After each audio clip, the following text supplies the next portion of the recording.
할렐루야.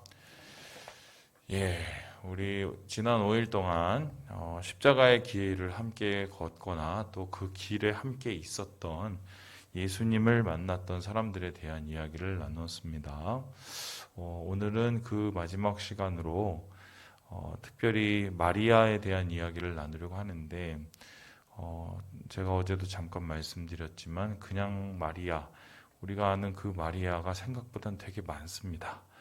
예수님의 친척도 있고 어머니도 있고 또 예수님과 함께했던 제자들도 있는데요.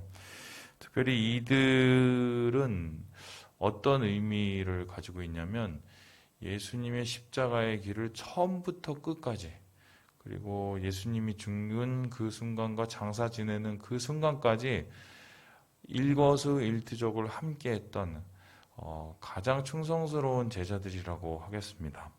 이러한 모습을 이렇게 증거하듯 이 십자가의 모습에 보면 항상 그려져 있는 이 세 여인이 나타나는데요. 보여주시죠. 이쪽 주님의 우편에 보면 빨간 옷을 입은 분이 이게 요한, 그러니까 그 예수님의 제자인 요한이고요. 그리고 아마 거기 쓰러져 있듯이 보이는 분이 아마 예수님의 어머니 마리아일 것 같고, 그리고 예수님의 어머니를 부축하고 있는 것이 글로바의 아내인 마리아, 그리고 그 옆에서 힘들어하는 분이 이제 막달라 마리아, 이렇게 있는데요. 세 명의 공통점은 이름이 다 마리아라는 겁니다. 마리아예요. 그래서 오늘은 이 세 마리아를 좀 우리가 살펴보므로 이들이 바라보았던 예수님의 십자가는 어떤 모습이었을까? 그리고 이들이 그 십자가 이후에 누렸던 예수 그리스도 안에서의 영광은 어떤 것이었을까? 뭐 이런 이야기를 함께 나누려고 합니다. 우리 말씀 19장 25절 말씀을 같이 한번 읽어보겠습니다. 시작. 예수의 곁에는 그 어머니와 이모와 글로바의 아내 마리아와 막달라 마리아가 섰는지라. 세 명의 마리아를 얘기합니다. 어머니 마리아, 그 다음에 글로바의 아내 마리아. 그런데 여기서 이제 학자들에 따라서는 보는 입장이 좀 두 가지인데요. 이모가 따로고 글로바의 아내 마리아가 따로라고 보시는 분도 있고, 이분을 이모이자 글로바의 마리아라고 보는 분이 있습니다. 그래서 작게는 3명, 크게는 4명을 보는데, 저는 여러 이게 책을 보니까 3명이 좀 제일 타당한 것 같아요. 그래서 예수님의 친인척 마리아, 그리고 마지막으로 예수님을 누구보다도 가장 사랑하고 따랐던 이 막달라 마리아에 대한 이 3명이 나옵니다. 자, 그렇다면 먼저 질문을 던지겠습니다. 왜 이렇게 마리아가 많을까? 왜 이렇게 마리아가 많을까? 이 마리아 말고요, 또 마리아도 있어요. 베다니에 사는 마리아, 그리고 나사로의 동생 마리아. 마리아가 굉장히 많습니다. 왜냐하면 이 마리아는 이 어원이 살펴보면 미리암에서 왔습니다. 미리암이 누굽니까? 모세의 누이였어요. 이 모세의 누이이자 선지자였고요. 그 미리암이라는 이 사람은 이름 자체가 어떤 식이면 비탄, 뭐 이런 슬픔 이런 거하고 관련이 되는데, 아마 이 유대인들에게 미리암의 존재, 그리고 그들이 당하고 있는 그 비탄스러운 현실, 뭐 이런 것들이 여러 겹쳐서 이 마리아라는 이름이 많은 사람들에게 이름으로 명명되어진 게 아닌가, 뭐 이렇게 추정이 됩니다. 그런데 이 마리아 3명이서 오늘 예수님의 마지막까지 함께 그것을 떠나지 않고 지켰는데요. 이것은 우리가 상상하는 것 이상의 의미가 있습니다. 당시에 여자가 할 수 있는 일이 아니었어요. 지금으로부터 2000년 전의 일입니다. 여러분, 우리가 성경을 이렇게 너무 자주 읽으니까 안 읽어보신 분도 있겠지만, 성경이 마치 몇 년 전 혹은 뭐 100년 전 혹은 몇십 년 전 얘기처럼 이렇게 우리가 가끔씩 오해할 때가 있습니다. 그런데 성경은 2000년 전 얘기예요. 그럼 2000년 전이면 언제냐면요, 우리나라로 따지면 고대 시대예요. 그러니까 백제, 신라, 고구려가 막 만들어질 때였습니다. 그러면 예수님이 어느 시대 사람이냐면 고구려 주몽, 신라의 박혁거세, 박혁거세가 아래서 태어나고 주몽이 위에서 열심히 말 달릴 때 그때 같이 활동하신 분이 예수님이에요. 그러니까 지금 몇백 년 전에도 여성의 지위가 엉망진창이었는데 2000년 전의 여성의 지위는 어느 정도 수준인지 우리가 예상해 볼 수 있겠죠. 이를 증명하는 이 글이 있는데요. 유대의 역사가인 요세푸스가 자기 글에서 이렇게 썼습니다. 우리 같이 한번 읽어볼까요? 시작. 여자는 모든 것에 있어서 남자보다 열등하다. 따라서 여자를 남자에게 복종하도록 해야 한다. 여자가 복종하지 않으면 남자는 여자를 학대해도 된다. 그러니까 이런 글을 무식한 남자가 쓴 게 아니라 역사가가 썼어요. 그러니까 이 당시의 수준이 어느 정도인지 살펴볼 수 있겠죠. 그런데 이 당시의 수준, 한마디로 그냥 학대해도 되고, 심지어는 이 물건 취급을 당하기도 하고요. 귀한 순서를 따지기 시작하면 아이들, 노예, 여자가 맨 마지막이었어요. 뭐 이런 상황 속에서 이 여자들이 용기를 내어서 정치범으로 죽은 예수님을 따라서 그것을 떠나지 않고 끝까지 그 시신을 지키고 장례를 치렀다. 이건 거의 목숨을 거는 일이었거든요. 그렇다면은 왜 그들은 이러한 목숨을 거는 일을 끝까지 감당할 수밖에 없었을까? 이렇게 충성을 보였던 그들의 마음엔 도대체 무엇이 있었을까? 이 세 명의 마리아를 우리가 좀 더 깊이 살펴보면 우리가 그 마음의 중심을 볼 수 있는데요. 이 첫 번째, 우리 막달라 마리아는 뭐 이러한 사연이 있었습니다. 우리 함께 누가복음 8장 2절의 말씀을 같이 한번 읽어봅니다. 시작. 또한 악귀를 쫓아내심과 병고침을 받은 어떤 여자들 곧 7 귀신이 나간 자 막달라인이라 하는 마리아와 마리아에 대한 여러 얘기가 있지만 사람들이 보통 생각하기에 마리아는 뭐 가늠한 여인 그 여인이 아니었을까 아니면은 예수님을 쫓아왔던 죄인인 그 여인이 막달라 마리아가 아니었을까 이렇게 생각을 하는데요. 사실 정확한 근거는 없어요. 성경에 나와 있는 확실한 막달라 마리아에 대한 해설은 7 귀신이 나간 자입니다. 귀신이 7이 있다. 이건 어떤 뜻이냐면 완전히 정신적으로 무너졌을 뿐만 아니라 거의 공황장애가 오늘 정도의 수준의 엉망인 삶의 모습이었죠. 근데 이러한 삶 속에서 이런 어둠 속에 있는 막달라인 마리아를 찾아오셔서 예수님께서 새 삶을 주셨단 말입니다. 빛으로 오셔서 그의 어둠을 비추시고 그 어둠 속에서 그를 건져내셨어요. 그래서 막달라 마리아는 그러한 예수님을 바라보면서 자기의 목숨도 아깝지 않은 은혜라는 것을 알게 되었습니다. 여러분, 예수 믿는 사람이 절대로 잊지 말아야 될 것은 은혜입니다. 우리가 살아가면서 자꾸 신앙과 우리가 그 신앙을 통해서 얻은 구원과 복음이 너무 익숙해져 버려요. 익숙해져 버리면 우리의 모습을 잊어버려요. 우리의 모습을 잊어버리면 은혜가 사라져 버려요. 은혜가 사라져 버린 신앙은 감사가 없어집니다. 감사가 없는 신앙은 하나님의 복이 무엇인지도 깨닫지 못하는 메마른 신앙인이 돼버리죠. 그런데 오늘 이 막달라 마리아는 분명히 은혜를 알아요. 주님이 나를 고치시고 새 삶을 주신 은혜. 그래서 비록 이러한 십자가의 죽음의 위기 앞에 있는 예수님이라 할지라도 가장 힘들고 어려운 그 어둠의 시기를 보내고 있는 예수님 옆에서 그 은혜를 받은 자로서의 사명을 감당하고 있었다는 것입니다. 그래서 리처드 보콤이라는 이 작가가 이 십자가에서라는 책에서 이 막달라 마리아의 심정을 다음과 같이 이야기를 했습니다. 우리 같이 한번 읽어볼까요? 시작. 막달라 마리아는 예수님과 함께 인류 역사의 가장 어두운 시간을 건져냈고 역으로 예수님은 마리아와 함께 절망과 죽음을 견뎌냈다. 마리아가 그 자리를 지킬 수 있었던 것은 오직 예수님에 대한 사랑과 충성 때문이었다. 충성된 자만이 끝까지 버티고 그 자리를 지킬 수 있다. 요즘에는 참 안타까운 얘기입니다. 너무 아쉬운 얘기죠.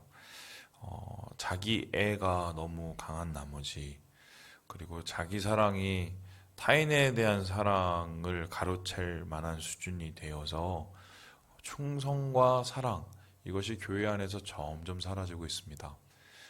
쓰면은 뱉고 달면은 삼키고, 이런 식의 신앙이 교회를 지금 엉망으로 만들고 있거든요. 오늘 막달라 마리아의 은혜를 아는 신앙, 그 은혜 끝에 충성과 사랑으로 열매 맺는 신앙이 바로 그를 십자가에서 떠나지 않게 했다는 것을 우리는 좀 깊숙이, 마음 깊숙이 좀 고민해 볼 필요가 있겠습니다. 그래서 결론적으로 주님께서는 이러한 막달라 마리아의 사랑과 충성을 보셔서 그에게 특별한 복을 더해 주셨어요. 그것은 무엇입니까? 우리 함께 누가복음 24장 1절 3절 말씀을 읽어보겠습니다. 시작. 안식 후 첫날 새벽에 이 여자들이 그 준비한 향품을 가지고 무덤에 가서 돌이 무덤에서 굴려 옮겨진 것을 보고 들어가니 주 예수의 시체가 보이지 아니하더라. 여러분, 예수님이 부활하신 것을 처음 안 사람도, 심지어는 예수님이 부활하신 모습을 처음 본 사람도 다름 아니라 마리아였어요. 막달라 마리아. 그리고 이 마리아와 함께 그 옆에 있었던 그 마리아.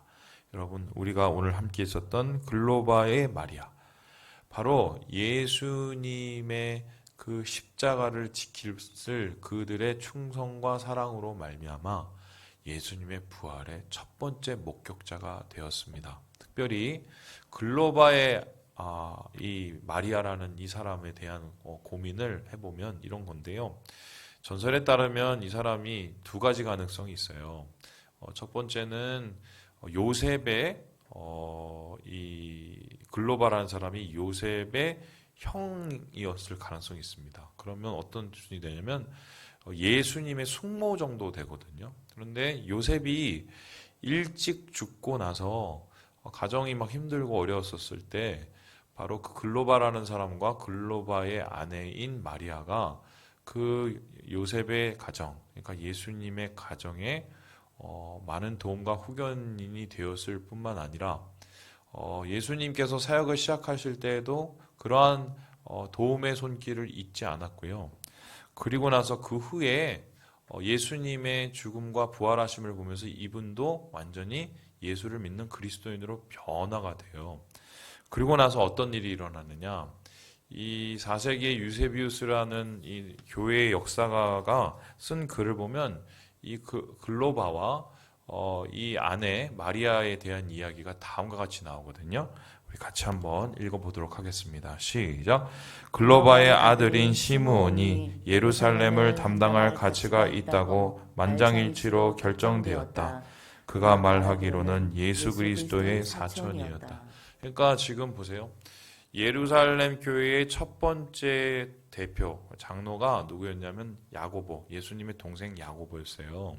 야고보 사도죠. 그리고 두 번째 예루살렘 교회의 수장, 그러니까 목사님이죠. 누가 됐냐면은 바로 글로바의 아들, 그리고 글로바의 마리아의 아들인 시므온이라는 사람이 바로 두 번째 목사님이었어요. 2대 목사님이. 그래서 예수님의 가정을 잇는 일종의 육신의 가정을 벗어나서 그래서 영적인 가정이 되고, 그리고 육신의 복을 넘어서서 영적인 큰 복을 이 글로바의 아내인 마리아가 누리게 되었다고 말을 하고 있습니다. 여러분, 그래요. 사람이 사랑과 충성으로 막달라 마리아처럼 주님의 은혜를 잊지 않아야 되겠지만, 두 번째는 뭐냐면 신앙은 절대로 사람을 보고 하는 게 아니에요. 예수 그리스도를 바라보고 예수님의 주되심을 바라보고 우리가 나아갈 때 주님은 우리의 육적인 복을 넘어선 영적인 복으로 우리를 온전하게 채워주신다. 바로 두 번째 이 글로바의 아내인 마리아를 통해서 우리가 알 수 있는 교훈이라고 하겠습니다. 마지막으로 우리가 오늘 살펴본 마리아는 여러분 너무 잘 아시는 바로 예수님의 어머니인 마리아입니다. 우리 함께 요한복음 19장 26절 말씀을 읽어보도록 하겠습니다. 시작. 예수께서 자기의 어머니와 사랑하시는 제자가 곁에 서 있는 것을 보시고 자기 어머니께 말씀하시되 여자여 보소서 아들이니이다 하시고. 저는 예수님의 그 가상칠언, 십자가에서 말씀하신 7개의 말 중에 이 말씀이 가장 많이 아픕니다. 예수님이 자기 어머니 앞에서 발가벗겨져서 극형을 당하고 있죠. 어머니가 어떻게 무너지고 있는지를 이제 보고 굉장히 마음이 아팠던 것 같아요. 예수님께서. 그래서 십자가에서 주님께서 자기 어머니를 위로하시기 위해서 옆에 있는 요한을 아들이라고 소개를 했어요. 요한에게는 너희 어머니라고 소개를 했어요. 마지막까지 예수님께서 죽음으로 하는 그 속에서도 자기 어머니에 대한 사랑과 안타까움을 놓지 않으셨죠. 우리는 보통 예수님을 생각하면 뭔가 완전하시고 좀 인간다움이 별로 좀 우리보다는 부족하신 분처럼 생각할지도 모르겠지만 누구보다도 가정을 사랑하고 누구보다도 또한 가정의 아픔을 알고 누구보다도 가정에 대한 애정을 가지셨던 분이 바로 예수님이었습니다. 그런 예수님이셨는데 모든 인류를 대신해서 십자가를 지시고 대속의 은혜를 보이시기 위해서 가정을 포기하신 거예요. 어떻게 보면. 그러니까 예수님의 십자가에는 가족의 희생이 있었거든요. 근데 그 미안한 마음이 바로 이 마리아에 대한 마지막 이 말에 다 이렇게 남겨져 있는 것 같아요. 그런데 마리아의 입장에서는 예수님의 이 말을 듣고 어떤 마음이었을 것 같습니까? 물론 힘들었겠죠. 어려웠겠죠. 그런데 사실 마리아는 이미 알고 있었어요. 예수님을 처음 낳고 나서 성전에 갔을 때 그 성전에서 예수님에서 할례를 했어요. 8일 만에 할례를 했는데 그 할례를 하는 자리에 시므온이라는 이 선지자가 왔어요. 선지자가 와서 앞으로의 예수님께서 하실 대속의 사역과 그리고 그 대속의 사역을 감당할 때 이 마리아, 어머니로서의 마리아가 어떤 일을 감당하게 될지를 말씀했거든요. 그 말씀이 누가복음 2장에 그대로 나옵니다. 우리 함께 읽어보죠. 시작. 또 칼이 내 마음을 찌르듯 하리니 이는 여러 사람의 마음의 생각을 드러내려 함이니라 하더라. 칼이 내 마음을 찌른다. 예수님께서는 십자가를 지시고 대속의 은혜를 보이시기 위해서 그 사역을 할 때 너는 네 마음속에 칼을 찌르는 듯한 고통을 누리게 될 거다. 하지만 그러한 고통을 통해서 사람들의 마음이 드러나고 사람들이 죄를 알고 주님께 구원을 얻기 위해서 돌아오는 계기가 될 것이다. 라고 미리 이 마리아의 자기 아들에 대한 이 고통을 미리 예언을 했어요. 여러분 제가 그 예루살렘에 가서 이제 성묘교회라는 예수님 십자가에 못 박힌 그곳 그리고 예수님 장사한 그곳에 갔어요. 이제 가서 이제 예수님 못 박히신 십자가 그 자리를 이렇게 보러 갔어요. 다음 거에 보여주시면 아는데요. 근데 여기가 좀 특이한 게요. 그 보시다시피 저기 밑바닥이요 투명으로 돼 있어요. 유리로. 왜 유리로 돼 있냐면 그 유리 밑에 보면 바위가 있어요.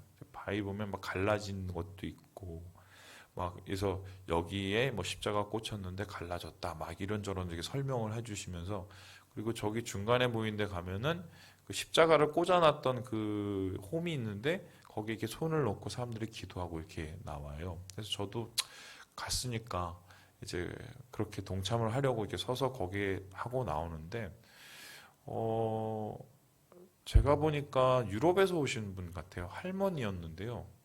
할머니가 저를 이렇게 부르더라고요. 저는 동양인인데 그래서 부르더니 그래서 그 할머니가 이리 오래요. 이리 오래요. 그래서 제가 그래서 또 말을 잘 듣거든요. 그래서 그리로 갔어요. 갔는데 저기 보이는 그 십자가 못 박히셨던 그 자리에서 좀 떨어진 곳이었거든요. 근데 그분이 여기 한번 서보라고 그러시더라고요.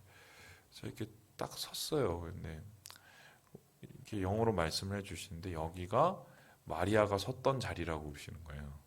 물론 그 자리가 거기인지 아닌지는 잘 몰라요. 근데 사람들이 거기를 마리아가 섰던 자리라고 생각하고 특별히 어머니들이 거기를 이렇게 많이 쓰고 가요. 그래서 밑에 보니까 이렇게 달았어요. 이렇게 막 달아 있어요. 그래서 저 서보라고 해서 또 말을 잘 들으니까 이렇게 섰어요. 근데 좀 만감이 교차하더라고요. 거기 서는데 어떤 마음이었을까? 어떤 마음이었을까? 어떻게 보면 예수님의 십자가 사건을 보는 가장 사적인 감정이 있을 수 있는 그 자리에 가장 마음 아플 수 있는 어머니의 마음은 도대체 어떤 마음이었을까? 막 이런 생각을 하면서 또 한편으로는 그렇게 사역을 하는 그 예수님을 붙잡을 수가 없는 또 한 명의 또 성도로서의 그 마음이 또 뭐였을까? 막 이런 생각을 해봤어요. 그러면서 그런 생각이 들었어요. 선교를 보내는 부모님들, 자녀를 사역자로 세워가시는 부모님들, 그리고 자녀가 세상 속에서 예수 믿는 사람으로 살아가면서 당하는 여러 가지의 어려움을 겪는 것을 그냥 바라보고 있는 부모님의 마음이 바로 그 마리아의 마음과 맞닿은 마음이 아니었을까. 여러분, 마리아는 성모가 아닙니다. 성모는 아니지만 거룩한 성도죠. 왜냐하면 감내하고 인내해서 주의 십자가에 함께 동참을 한 거죠. 자기 십자가를 지고 나를 쫓아와야 된다고 주님이 말씀하셨다면 마리아에게 있어서 그 십자가는 뭐냐면 그 아들을 위해서 함께 그 아픔을 감내해 나가면서 또한 자기가 감당해야 될 인내의 시간을 견뎌내는 거였거든요. 신앙은 그런 시간이 꼭 필요해요. 꼭 필요해요. 그런 인내를 통해서 하나님의 영광을 만들어 가시는 거라고 저는 믿거든요. 여기에 대해서 이 존 메가더 목사님이 다음과 같이 정리를 하세요. 우리 읽고 마무리하도록 하겠습니다. 시작. 마리아의 고뇌와 고통은 상상을 초월했다. 다른 어머니 같으면 비명을 지르며 공황 상태에 빠지거나 엄청난 압박감을 이기지 못하고 실신했을 테지만 그녀는 의연한 태도로 그 자리를 묵묵히 지켜냈다. 주님의 곁을 꿋꿋이 지켜 있은 것이 그 무시무시한 순간에 예수님께 드릴 수 있는 가장 큰 응원이라고 생각했기 때문이다. 견뎌낸 거예요. 견뎌낸 거예요. 주님의 신실한 응원자가 되기 위해서 어머니로서 할 수 있는 말씀을 마치려고 합니다. 여러분, 충성과 사랑을 보인 막달라 마리아, 자기에게 있는 육신의 감정을 내려놓고 응원자로서 그 십자가의 고통을 함께 목격하였던 마리아, 그리고 가정을 넘어서 영적인 가정과 복을 추구했던 또 글로바의 마리아. 여러분, 이 세 명의 마리아가 예수님의 마지막 그 자리를 지킨 충성된 종들이 되었습니다. 우리 사랑하는 성도 여러분, 우리 교회가 그런 교회가 됐으면 좋겠어요. 세상 사람들은 다 주님을 떠나도 우리는 그 자리를 지켜내고 주의 십자가를 사랑하고 또한 하나님께서 주신 영원의 복을 바라보면서 오늘을 이겨내는 우리 사랑하는 형제 자매들 되시길 주님의 이름으로 축원합니다.